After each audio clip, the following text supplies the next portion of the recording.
Seneca famously said that the mind focused on future events is miserable. I see so many people focusing on the things that they cannot control. They want to make $1 million, but obviously you can't dictate the specific day that you're going to become a millionaire.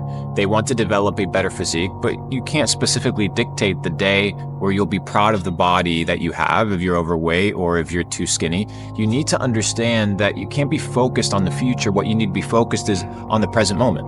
What you can control today, the habits that you input today, the amount of work ethic and good attitude that you portray today. These are the things that matter. The Stoics used to speak about these things because it is so easy to either reminisce in the past or to be conjuring imaginary scenarios of the future, oftentimes negative, that lead a present moment of stress and a state of being miserable. So if you want to be in a life that is full of equanimity. Equanimity means the calmness of the soul, and a life that is full of peace. You need to be here now, focusing on what you can control. If you want to make more money, perfect. Clock in. If you want to become more financially literate, you're going to have to pick up the books and get educated. If you want a better physique, you're going to have to eat healthier food, and you're going to have to exercise.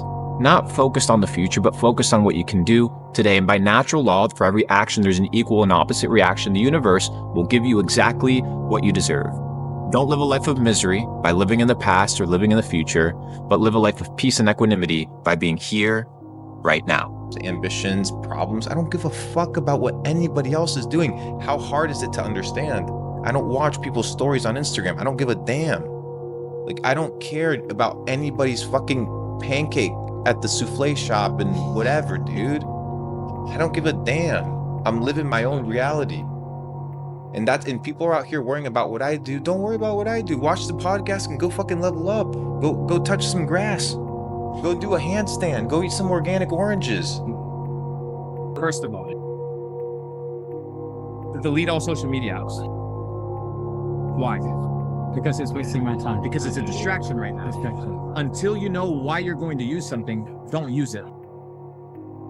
Understood. 2, why are you getting tired? Have you identified why you get tired? No, you need to be able to identify the problem as to why you get tired. I look at you now, you look tired. So you need to ask, it's a health issue, okay? You need to get biochemically repaired. If not, you're always struggling. It's like trying to go with a Ferrari and you fill the car with, I don't know, water. It's not gonna fucking run. What are you feeding yourself? What do you watch on TV? What do you watch on your phone? What do you listen to? What do you eat? What do you drink? Who do you hang out with? What's the environment of your house? Do you have oxygenation? Do you have plants? Does your house have mold? Fuck ton of houses here in Malaysia have mold. So biochemically, you might be fucked up. So you need to repair your vehicle, because this vehicle is the only thing that's going to make you win. You're trying to get to the top, but the vehicle is not going to take you there unless you repair it. So first of all, no problems, only opportunities. So I'm unhealthy. What's the opportunity? The opportunity is to get healthy. I don't have money. What's the opportunity? To make money. I'm scrolling on social media. What's the opportunity? Use social media to make money. There's no such thing as problems, only opportunities, but you have to be able to see the opportunity.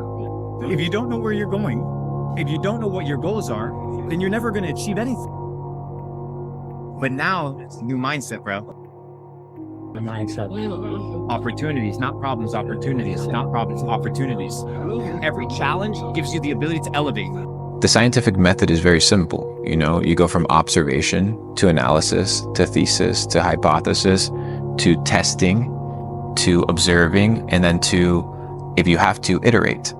And then you continue until you find truth. Science is the pursuit of truth, right? So what you need to do is have a pattern as to how you think, a model of thinking that lets you filter truth. Mm-hmm. If I ask you right now, how do you filter a thought, whether it's true or not?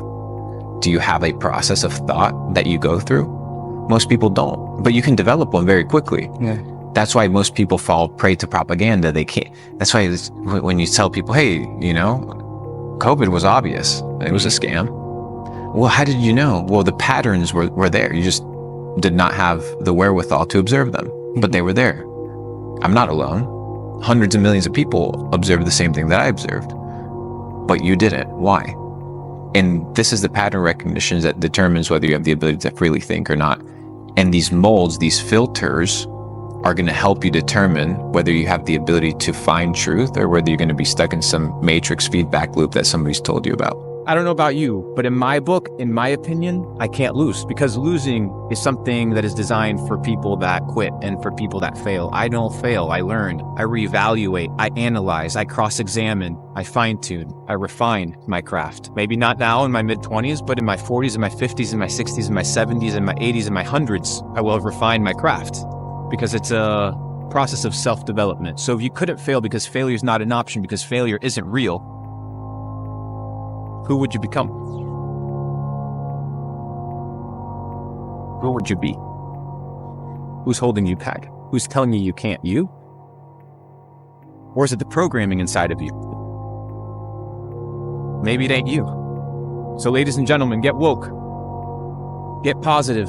Are you not disgusted with being like everybody else? Being mediocre, being average, being mundane? Now, if you want to live an ordinary life, walk around, do your 9 to 5, watch some Netflix or some Hulu at night, just chill, then that's fine. But if you want to be an extraordinary individual and you want to live an extraordinary life, you have to be able to. Here, look at the dude sleeping.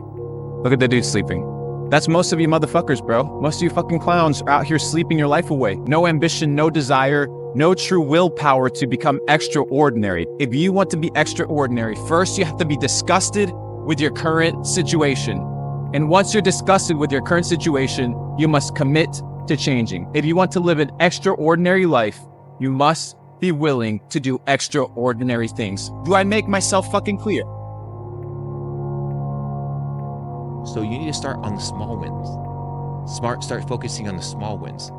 Get groomed. Clean your room. Start hanging out with good people.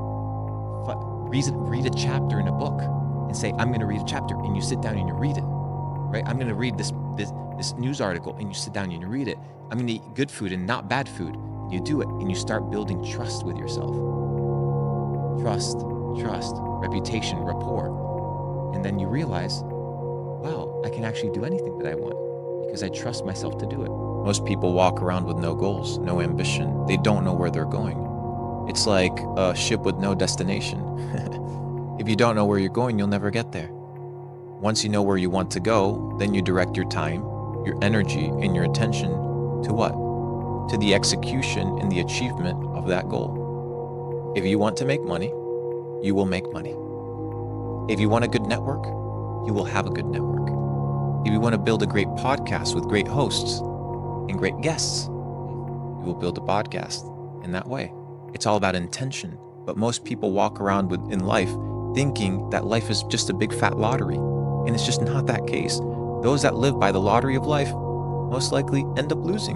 So what you have to do is, if you want something, you have to work for it. Mm-hmm. And most people that think that the world is based off of luck have never truly worked for something. Not enough to understand that luck does not exist. It's merely a game of probabilities. You work hard, you work more, you work longer, and eventually you can increase your odds of success.